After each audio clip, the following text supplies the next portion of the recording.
धन्यवाद मानसी जी, मंच पर आमंत्रित करने के लिए। इतना स्वदेश के दर्शकों को, आपको और लक्ष्मीकांत जी को हमारा सादर प्रणाम और शुभ दिन।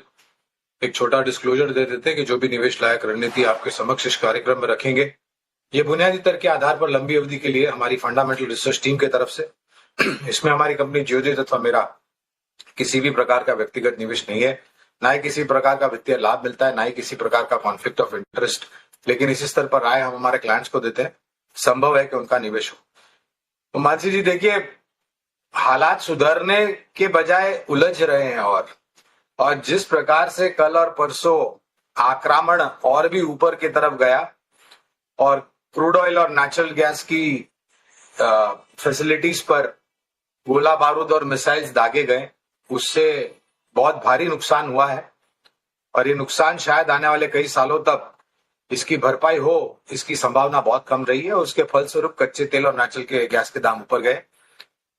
अभी फिर कल रात को और आज दिन भर में कुछ टिप्पणियां आई कि इस युद्ध को बहुत जल्द विराम मिल सकता है। मुझे उसकी संभावना बहुत कम लग रही है, क्योंकि जिस तरीके से पोस्चरिंग हो रही है ईरान की तरफ से और दूसरी तरफ इजराइल और यूएस की तरफ से, और जिस प्रकार से खाड़ी देशों में नुकसान हो रहा है, जान माल का नुकसान हो रहा है और सुविधाओं को नुकसान पहुंच रहा है, ये परिस्थिति सुधरे। मैं उम्मीद करता हूं मानसी जी, मैं दिल से उम्मीद करता हूं, भगवान परमात्मा को प्रार्थना करता हूं कि आज कल या परसों इसका कुछ निवारण निकले,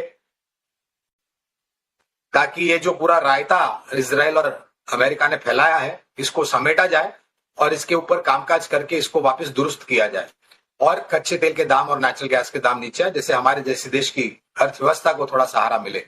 लेकिन ये उतार चढ़ाव जब तक निर्णायक तरीके से कोई बातें, स्पष्टीकरण, विराम को लेकर के सामने नहीं आती है, कच्चे तेल में भी इसी तरीके से उठापटक देखेंगे आप, और उसके आधार पर हमारे शेयर बाजार में भी इसी प्रकार से उठापटक देखेंगे। अब ये बात तो निश्चिंत है कि इसका अंत तो होना है, लेकिन इसका अंत कब, कहां, किस तारीख पर और किस प्रकार से होगा, ये एक अनिश्चितता का प्रश्न है। और ये जितना जल्दी सुलझ जाए उतना अच्छा है। मैं फिर से वही कहूंगा जो मैंने पहले कहा है, निवेशकों के लिए एक बहुत बड़ा मौका है। मूल्यांकन के रूप में काफी आकर्षित हो गए। हो सकता है यहां से खबरों के आधार पर बाजार चलेगा मानसी जी, जिस प्रकार से खबरें उभर करके आती है युद्ध को लेकर के और खाड़ी को लेकर के। बिल्कुल, तो चलिए मौका है, और लेकिन इस मौके में भी सही डिसीजन लेना आपके लिए बेहद जरूरी है और लगातार आप सही निर्णय ले पाए, इसलिए हमारे एक्सपर्ट्स जो हैं कार्यरत हैं, बाजार को रीड कर रहे हैं, रिसर्च कर रहे हैं और आपको सही और सटीक रणनीति बता रहे हैं। लक्ष्मीकांत जी, आपका भी स्वागत है। बताएं कैसे देख रहे हैं आने वाले दिनों में मार्केट के लिए, आने वाला हफ्ता कैसा रह सकता है आपके हिसाब से? गुड आफ्टरनून मानसी जी, गौरांग सर को भी बहुत बहुत नमस्कार और ईटी नाउ के स्वदेश के सभी दर्शकों को भी मेरा बहुत बहुत नमस्कार। जिस तरीके से सिचुएशन पैन आउट हो रही है उसके हिसाब से तो अभी भी जो चिंताएं हैं वो बनी हुई हैं।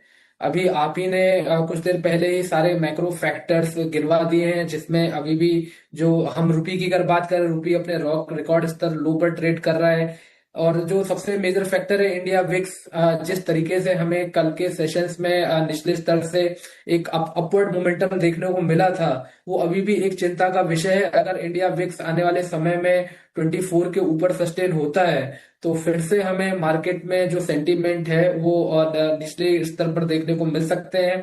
अब जो सपोर्ट है फिलहाल 22,900 का आता हुआ दिखाई दे रहा है। अगर 22,900 के लेवल्स टूटते हैं तो जो नेक्स्ट लोअर लेवल है वो 22,700 से लेकर 22,600 जोन का है, और वो एक मेजर सपोर्ट हो सकता है मार्केट के लिए, क्योंकि वहां पर उसके पिछली अपवर्ड रैली का 78.6 फिबोनाची रिट्रेसमेंट लेवल्स हमें देखने को मिल रहा है। जनरली मार्केट जब भी 61.8 फिबोनाची रिट्रेसमेंट के लेवल के नीचे ट्रेड करता है तो जो नेक्स्ट सपोर्ट होता है 78.6 लेवल्स के होते हैं। तो मुझे लगता है कि वो एक लेवल, जो वो एक स्तर हो सकता है जहां से हमें एक शॉर्ट टर्म रिबाउंड देखने को मिल सकता है। तो हमारे हिसाब से तो 22,700 600 जो जोन होगा वो एक मेजर सपोर्ट के तौर पे हमारे इंडेक्स के लिए काम करता हुआ दिखाई देगा। वहीं पर अगर मैं रेजिस्टेंस की बात करूं तो आज के सेशंस में मार्केट ने 23,450 से लेकर 23,500 का रेजिस्टेंस लिया है, और आज का जो पैटर्न है वो भी नेगेटिव ही है। तो ओवरऑल जो सेशंस है मुझे लगता है वो सेलिंग प्रेशर का ज्यादा बनता हुआ दिखाई दे रहा है। वहीं पर अगर मैं बैंक निफ्टी की बात करूं तो बैंक निफ्टी ने तो बैंक निफ्टी ने अपने पिछले लोअर लेवल्स को डिफेंड किया है और जो अभी फिलहाल नेक्स्ट सपोर्ट है बैंक निफ्टी में वो आता हुआ दिखाई दे रहा है 53,200 का। और अगर 53,200 के लेवल्स को डिफेंड करता है तो एक शॉर्ट टर्म रिबाउंड यहाँ पर भी देखने को मिल सकता है 54,600 से लेकर 54,800 जोन का। बट इसके विपरीत अगर 53,200 के लेवल्स अगर टूटते हैं तो यहाँ पर भी करेक्शन बढ़ सकता है। फिर जो नेक्स्ट सपोर्ट है वो फिलहाल आता हुआ दिखाई दे रहा है 52,000 जोन का। वो एक नेक्स्ट सपोर्ट रहेगा अगर 53,200 के लेवल्स टूटते हैं।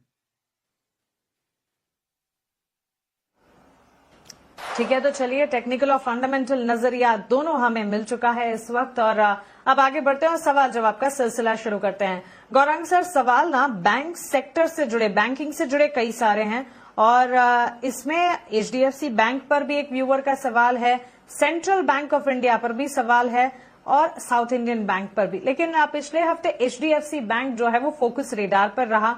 मैनेजमेंट में बदलाव, अतनु चक्रवर्ती के रिजिग्नेशन और उसके बाद कंपनी की तरफ से सफाई भी आई कि कंपनी के कामकाज, बैंक के कामकाज में कोई गड़बड़ी फिलहाल नहीं है, और आरबीआई ने भी इस पर कोई आपत्ति फिलहाल नहीं जताई। बावजूद इसके स्टॉक में हमने डाउन ट्रेंड्स देखे हैं। एक व्यूअर हैं जिन्होंने 780 के दाम पर एचडीएफसी बैंक खरीद रखे हैं। क्या राय रहेगी एचडीएफसी बैंक के स्टॉक पर, क्योंकि लगातार डाउन ट्रेंड्स ही देख रहा था ये स्टॉक, और न्यूज फ्लो ने और ज्यादा गिरावट ही दिखाई इसे। मानसी जी, जीवन के निचले स्तर पर ये इस्तीफे की खबर आई मेरे ख्याल से कल, और जो इस्तीफे में बातें बताई गई है उसको लेकर के बाजार में थोड़ी बहुत असमंजस परिस्थिति थी। इस्तीफे के बाद बैंक के मैनेजमेंट ने कल भी स्पष्टीकरण दिया कि उनकी बैंक को लेकर के, कामकाज को लेकर के या फिर उनके लोन बुक को लेकर के ऐसा कोई भी कारण नहीं है कि निवेशकों को चिंता करनी चाहिए। और ये दबाव इसलिए ज्यादा हुआ क्योंकि पहले से ही 92 हफ्ते के निचले स्तर पर था, और कल इस्तीफा आया तो ये मेरे ख्याल से और भी नीचे के तरफ के दायरे हमने देखे। और मैं उम्मीद करता हूं इन्होंने 780 पर खरीदा है तो आज ही खरीदा होगा, क्योंकि आज ही इसके दाम इसके आसपास आए थे। लंबी अवधि का नजरिया हो तो एचडीएफसी बैंक में बने रहे। अगर 50 शेयर इनके पास, अगर इनके पास निवेश लायक पूंजी है तो और जोड़ सकते हैं। दूसरा था साउथ इंडियन बैंक के ऊपर प्रश्न था, वहां पर भी हमारी सकारात्मक राय है। साउथ इंडियन बैंक पर एक दक्षिण भारत स्थापित छोटी बैंक है, लेकिन धीरे धीरे करके अपने कामकाज को फैला रही है। सेंट्रल बैंक के ऊपर मैं टिप्पणी नहीं कर पाऊंगा मानसी जी, क्योंकि हमारी कवरेज नहीं है। जी बिल्कुल गौरांग सर। लक्ष्मीकांत जी, आपसे भी एक टेक जानना चाहूंगी। व्यूअर का जो सवाल है सेंट्रल बैंक ऑफ इंडिया पर, इन्होंने करीब 2,500 शेयर्स खरीदे हैं 35.21 के दाम पर। लॉन्ग टर्म के लिए होल्ड पोजीशन इंटैक्ट रख सकते हैं। सेंट्रल बैंक का स्टॉक जो है तेजी करीब 2% की दिखाकर लास्ट सेशन में क्लोज जरूर हुआ है, लेकिन पिछले 6 महीने के ट्रेंड अगर आप देखें, लगातार ये स्टॉक ने गिरावट दिखाई है। हालांकि 40 के लेवल के ऊपर भी एक बार गया है ड्यूरिंग दिस लास्ट 6 मंथ्स। फरवरी में ही स्टॉक ने 40 के ऊपर के लेवल्स देखे थे। लेकिन अब यहां से आगे व्यूअर के लिए राय क्या होगी, और कोई और बैंक पर भी आप अगर टेक देना चाहें तो?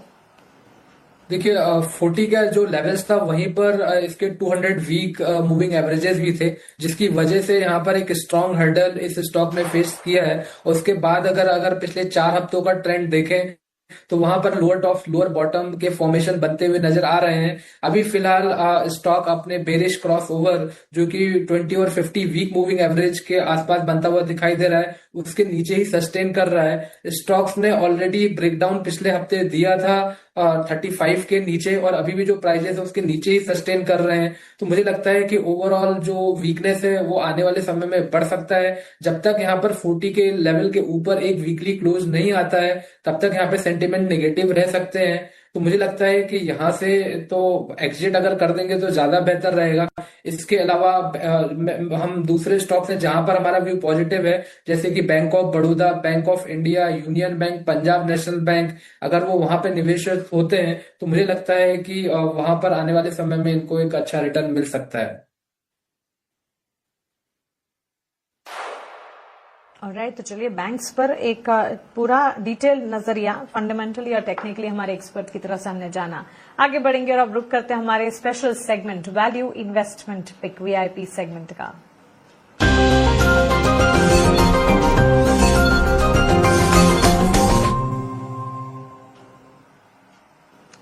गौरांग सर बताएं आपकी तरफ से वैल्यू इन्वेस्टमेंट पिक क्या होंगे? लंबी अवधि के लिए मानसी जी 2 विकल्प है। पहला है इंडियन होटल्स, हॉस्पिटैलिटी कारोबार में है और ये जो मौजूदा परिस्थिति है वहां पर थोड़ा दबाव देखने मिला है। लंबी अवधि के लिए इंडियन होटल्स में खरीदारी की राय है। लक्ष्यांक के रूप में करीबन 790 तक के लक्ष्यांक है। दूसरा विकल्प है वित्तीय एनबीएफसी सेक्टर में से रिलायंस ग्रुप की कंपनी है ये जियो फाइनेंशियल सर्विसेज। यहाँ पर भी अगर आप देखें तो 220 के आसपास जाकर के ये थोड़ा बहुत ऊपर गया था, फिर वापस आज थोड़ा बहुत दबाव था। यहाँ से नीचे की तरफ के दायरे काफी सीमित लगते हैं। लंबी अवधि के लिए 350 के आसपास के अनुमानित लक्ष्यांक है। दोनों ही शेयर में इस तरह से शुरुआत कीजिए और